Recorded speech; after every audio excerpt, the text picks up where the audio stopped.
Okay. Well, like typical, we'll start with kind of recapping what we saw after watching the tape Stanford-wise. You know, it comes down to what I felt after the game, some of these execution of a player or two, really in all three phases. You look at, obviously, special teams who had some opportunities to make that look better and it wasn't good enough. Missing 2 field goals, a couple of returns, and then obviously the penalty on trying to block the field goal, and so that needs to get better. Defensively, you know, third down in the first half, there's opportunities to get them off the field. There's a couple third and extra longs there that, you know, they convert that, and it's not always that they went down and scored, but it's also just the time of possession in regards to giving us less opportunities offensively. And then offensively, protection issues in the first half, which we need to be able to block that stuff. That's not something that was brand new that we hadn't prepped for. I mean, we got to execute that better. I will say on the other side, there was a lot of good football to see watching this tape. You know, I thought we looked as good offensively for that last quarter and a half than I've seen us. Moving the ball against a good defense, making some plays. I thought Luton had some unbelievable throws in that second half, especially the one down to Champ on the sideline against the cloud coverage. I mean, some big-time plays. AP came up huge for us. O-line blocked that run game really well. Line of scrimmage defensively. Tackles for loss, sackling quarterback. And so, again, you lose a game, you lose it by 3. It's not all stuff that's awful. I mean, obviously, there's a lot of positives there to build off of, and then we got to continue to clean up the things that cost us the game, you know, because I think, obviously, you know, we're getting closer. We lost those guys by 30 last year. You know, we're getting closer, but getting close and then actually winning the game, that's another thing at hand. And so we're just talking to our guys about tightening these details up, which we need to do. And I'm confident these guys will keep on working, understanding that it's not easy to win. It's really not, which we've got another opportunity this weekend. So that's kind of recapping that. I will say after the game, did run into a bunch of former players. It was awesome having those guys back. Sounded like they had a whole lot better time than I did during the game after seeing them, Coach Erickson included. So I thought that part was really, really good. But we're headed to another opportunity here with UCLA. Got a chance to go play in a big-time stadium, one that I grew up really loving, being born in Pasadena myself, and these guys are another opportunity for us to kind of show that we're continuing to progress and find a way to win the game. With that, questions? Might as well just start with injuries. I saw Whitley got kind of carried off after the last play of the game. Yep, he's kind of rolled up on his ankle. We'll kind of see where he goes tomorrow. We don't think it's a long-term thing, though. Okay. Jefferson, yep. He was just not quite ready to go. Well, you know, he's a tough kid. He pushed through. He felt like he was going to be ready. We were going to find out a whole lot of information early in the game once he started carrying it. And I think he only got a couple of them. And after I think it was that third one, he just felt like, I don't got it. And so, which we were obviously okay with, obviously with AP going. So we don't think it's a long-term thing. Kid tried to push to play, got to the game, won 100%, went with the other guy. Did Moore re-aggravate his hamstring? Yep. We think he should be UCLA if he continues to progress. He was pretty close, actually, on Saturday, the way the kid continues to work. But he just wasn't total. I saw Tago on Saturday, and it looks like he's at least walking around. Is he anywhere? He's progressing, yep. I wouldn't call him out right now for this weekend, but he'd really have to progress through this week to play. Something we always hear, we've been hearing a lot about this season is, you know, we need to learn how to win. What does that mean outside of losing close games? Yeah. What does that mean? Yeah, you know. Well, to me, I think it obviously got to get it close to be able to win. And then when you get it close like we did, continue to do your responsibility when there's pressure moments. I think preparing so when that stage comes, you're ready to just react and not overthink the situation that the game's on the line type thing. And I think that's exactly how it played out for us. So, I mean, we tie the game, it goes to minute 50, we kick off, and we've been pretty solid on kickoff. We got 2 guys doing something blatantly not their responsibility just because of that moment, and we get the long return. And then the first play from scrimmage, Stanford, again, executes it really well, but we run a route that we should have coverage. We got leverage on it. We don't do our responsibilities, gain 18. And so that's how you learn to win, is just to continue to trust your preparation and do your job in the big moments. You've talked about progressing and everything, last year to this year, game to game. I know from a fan standpoint, a lot of that becomes how much better you're getting is if you win games. But from a coaching staff, how do you guys kind of analyze that, and how good do you feel about the steps that you guys have made up to this point? Obviously, you want to be better, but can you see that? Can you relate that to the players and have them see that? Right. I think it's important to always be looking at progression and improvement. And yeah, the ultimate one, we want to be winning games. We're not going to shy away from that. There is, drastic improvement just on the defensive side. I mean, let's face it. You look at last year compared to what we're putting through 4 games.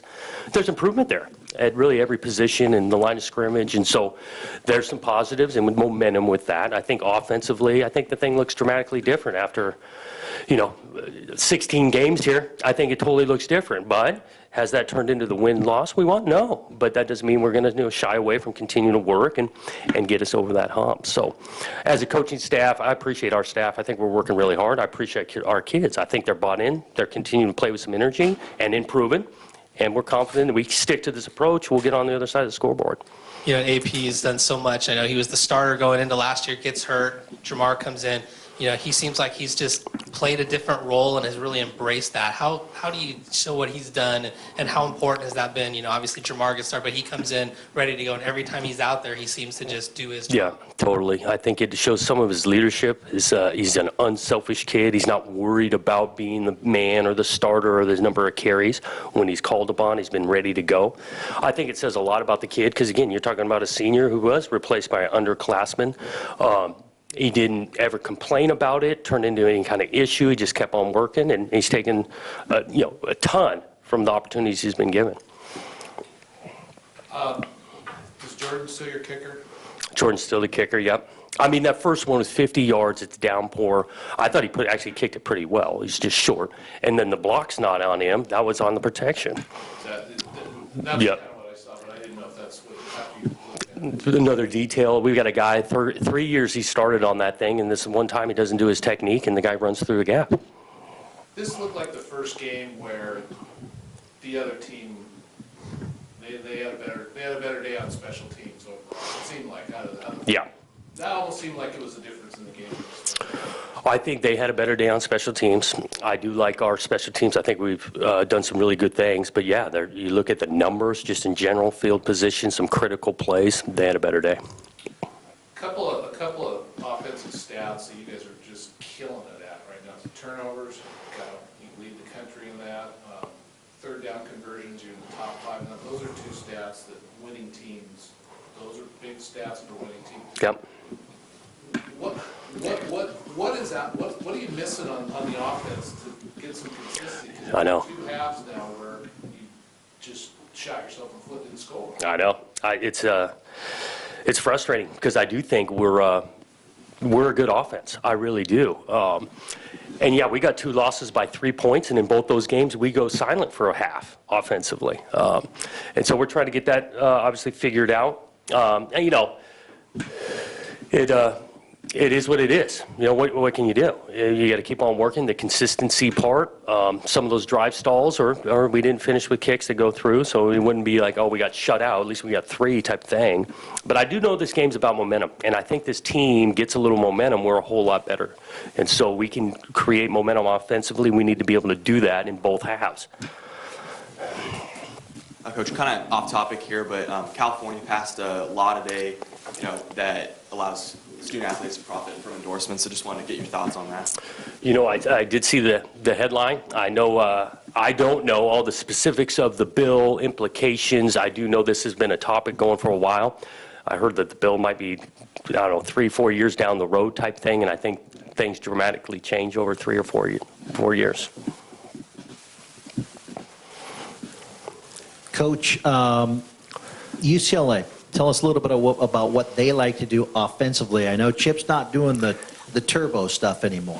Yeah, I think they're dangerous offensively. I think that quarterback creates a lot of issues with his athleticism. I do know this because I've been studying Chip's offense for a long time, so I've been watching these guys. I mean, we continue to steal a scheme or two from them. So they present some challenges. With the quarterback's athleticism, they'll play with 4 tight ends on the field, and then they'll get into some open side sets with some skilled players. They got some guys that can really go. So it'll be a challenge. Some of it, I think they're working with some younger, inexperienced guys, similar to some other teams, and I know that they've got the potential to score 60 some odd points. But in the back in 08, 09, when he kind of debuted that, and Oregon ran what they ran, and other teams started to implement it, it seems as though it's disappeared. Has it? And why do you think that is? Is it because defense is caught up, or is it because too many quarterbacks were getting injured? No, he was definitely on cutting edge in those years in regards to the pace of play.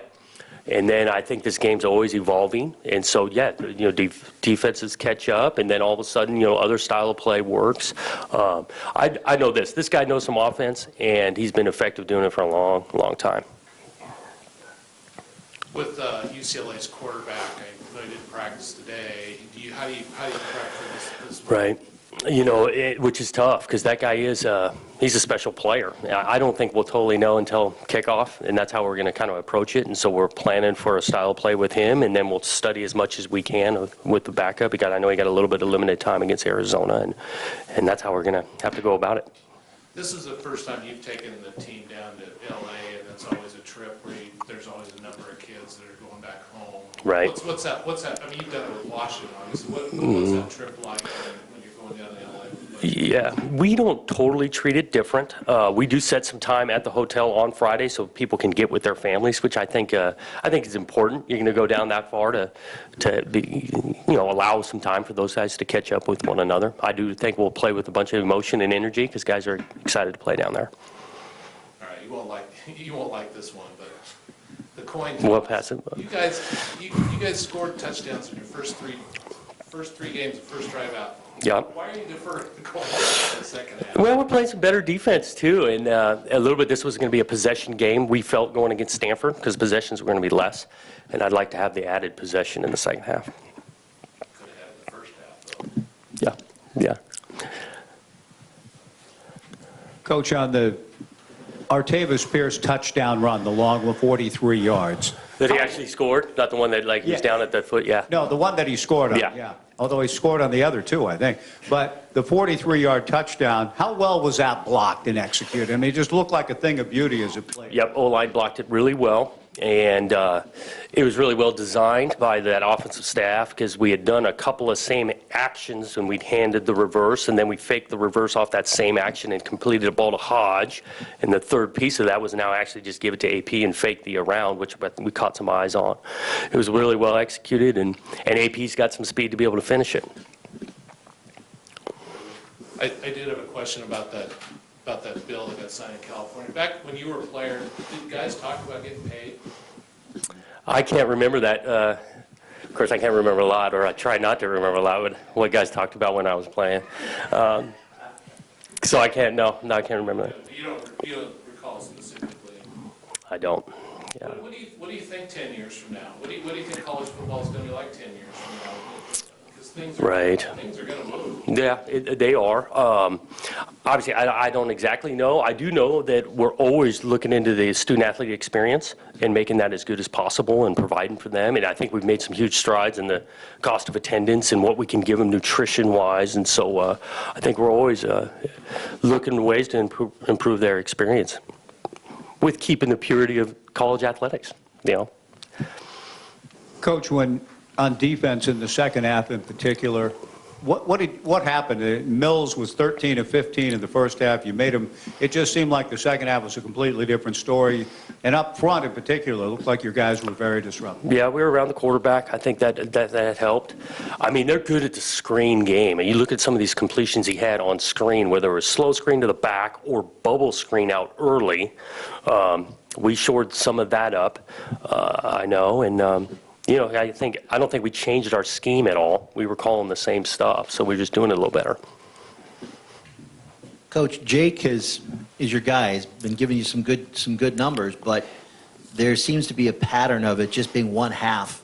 You feel he's got a full game in there, and when he finally puts it together, you guys can be pretty good. Yeah, and it's not just Jake. I mean, it's an offensive thing. I mean, Jake on the end of the half, he can't do much on a couple of those. I mean, we got a block. Jake was like, did they blitz? It's like, no, they blitzed the 3 technique. We didn't block the guys running right through the B gap. I mean, it's tough. So all of us offensively need to be able to play for 4 quarters.